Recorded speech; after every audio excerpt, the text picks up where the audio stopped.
Receipt mode change വളരെ വളരെ വളരെ വളരെ ഇമ്പോർട്ടന്റ് ആയിട്ടുള്ള കാര്യമാണ്. എല്ലാവരും ശ്രദ്ധിക്കുക. ഇനി ആരെങ്കിലും മൈൻഡ് വിട്ടിട്ടുണ്ടെങ്കിൽ നിങ്ങൾ ഈ റെസീറ്റുമായിട്ട് ബന്ധപ്പെട്ട കാര്യത്തിൽ ഏറ്റവും പ്രധാനപ്പെട്ട കാര്യമാണ് receipt mode change. Receipt mode change എന്ന് പറഞ്ഞു വെച്ചാൽ ചെക്കോ DD-യോ UPI-യോ ആയിട്ട് സ്വീകരിച്ച തുക, വന്ന തുക ഫ്രണ്ട് ഓഫീസിൽ ഇരിക്കുന്ന വ്യക്തി അറിയാതെ, മനുഷ്യന്മാരാണ്, തെറ്റ് പറ്റാം, ക്യാഷ് ആയി സ്വീകരിച്ചു.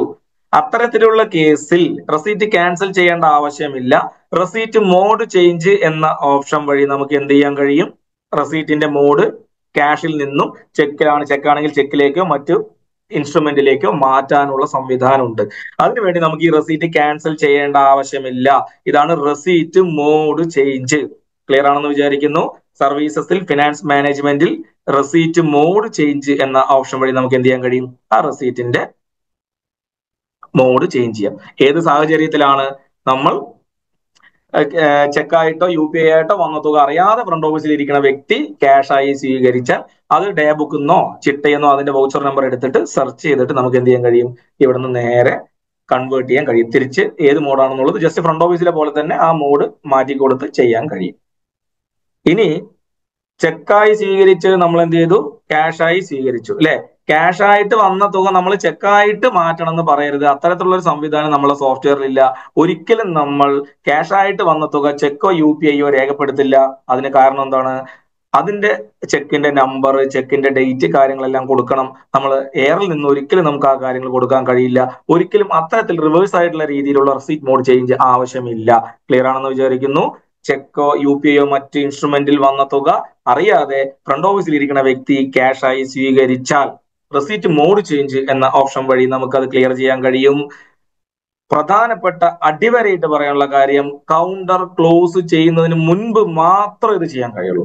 കൗണ്ടർ ക്ലോസ് ചെയ്യുന്നതിന് മുൻപ് വരെ മാത്രമേ റെസീറ്റ് മോഡ് ചേഞ്ച് ചെയ്യാൻ കഴിയുള്ളൂ. ഇതിന് ഒരു OVA പ്രോസസ്സും ഇല്ല. ജസ്റ്റ് ബേസിക് ആയിട്ട് ഈ ഒരു സംവിധാനം മാപ്പ് ചെയ്ത് കൊടുത്ത വ്യക്തി നേരിട്ട് ആ ഓപ്പറേറ്റർ തന്നെ മോഡ് ചേഞ്ച് ചെയ്യുന്നു. അതായത് ഈ ക്യാഷ് സ്വീകരിക്കുന്നവർക്കൊക്കെ ഈ ഒരു പ്രിവിലേജ് ഉണ്ട്. ഞാൻ ജസ്റ്റ് എല്ലാവർക്കും ഒരു റെസീറ്റ് അടിക്കുന്ന സ്ക്രീൻ കാണിച്ചു തരാൻ പോവാണേ. ഒരു ക്യാഷ് റെസീറ്റ് ഞാൻ അടിക്കുന്നത് 500 രൂപ.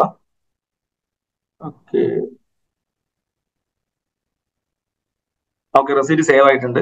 അപ്പൊ നമുക്ക് നിങ്ങൾ ഇത് ചെക്കായിട്ട് വന്ന റെസീറ്റ് ആണെന്ന് കരുതുക. നിങ്ങൾ അറിയാതെ ഇത് ക്യാഷ് ആയിട്ട് സ്വീകരിച്ചു. നമ്മൾ ആദ്യം എന്ത് ചെയ്യണം? നിങ്ങൾക്ക് പെട്ടെന്ന് മനസ്സിലായി, അയ്യോ ഞാൻ ക്യാഷ് ആയി സ്വീകരിച്ചു, എന്ത് ചെയ്യുന്നു ചോദിച്ചാൽ നേരെ സർവീസസിൽ പോയിട്ട് ഫിനാൻസ് മാനേജ്മെന്റിൽ റിപ്പോർട്ട് എടുക്കുക. റിപ്പോർട്ട് എടുത്ത് നമ്മൾ ഡേ ബുക്ക്, ചിട്ട എല്ലാത്തിലും ഈ സംഭവം ഉണ്ടാവും. റെസീറ്റ് നിങ്ങൾക്ക് എല്ലാവർക്കും അറിയാം, നിങ്ങൾ ഉപയോഗിച്ചുകൊണ്ടിരിക്കുന്നതാണ്. ഇന്നത്തെ ഡേറ്റ്, റെസീറ്റ് അടിച്ച ഡേറ്റ് സെർച്ച് ചെയ്തു. ഞാൻ ആ റെസീറ്റ് കോപ്പി എടുത്തു. നമ്മളുടെ ഡേ ബുക്കിൽ നിന്ന് നമ്മൾ അടിച്ച റെസീറ്റ് കോപ്പി എടുക്കുക. ഓക്കെ, വൗച്ചർ നമ്പർ കോപ്പി എടുക്കുന്നു. നേരെ നമ്മൾ സർവീസസ് എന്നുള്ള മെനുവിൽ ഫിനാൻസ് മാനേജ്മെന്റിൽ റെസീറ്റ് മോഡ് ചേഞ്ച്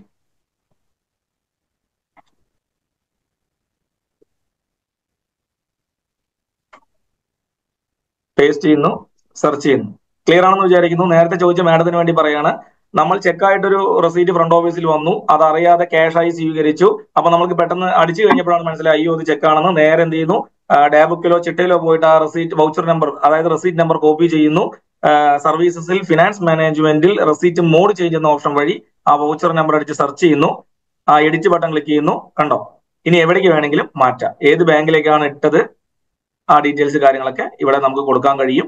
ഏത് ടൈപ്പ് ചെക്കാണോ, DD ആണോ, UPI ആണോ, കാർഡാണോ എന്നുള്ളത് കൊടുക്കാൻ കഴിയും. ഓക്കെ അല്ലേ?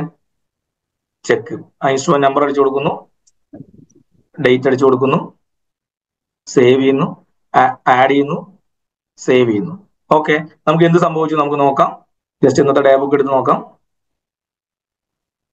ആ റെസീറ്റ് സെർച്ച് ചെയ്താൽ നമുക്ക് അതിൽ മാറിയിട്ടുണ്ടാവും. ഓക്കെ, 500 രൂപ, 500 രൂപ ഇപ്പുറത്തേക്ക് വന്നു. കണ്ടോ? ഈ 500 രൂപ നമ്മളുടെ ബാങ്കിന്റെ ഭാഗത്തേക്ക് വന്നിട്ടുണ്ട്. അപ്പൊ അതായത് ഈ റെസീറ്റ് സെർച്ച് ചെയ്ത് എടുത്തു കഴിഞ്ഞാൽ അതിൽ ആ നമ്പർ കാര്യങ്ങളെല്ലാം കൃത്യമായി വന്നിട്ടുണ്ടോ? ഇതാണ് റെസീറ്റ് എന്ന് വിചാരിക്കുന്നു.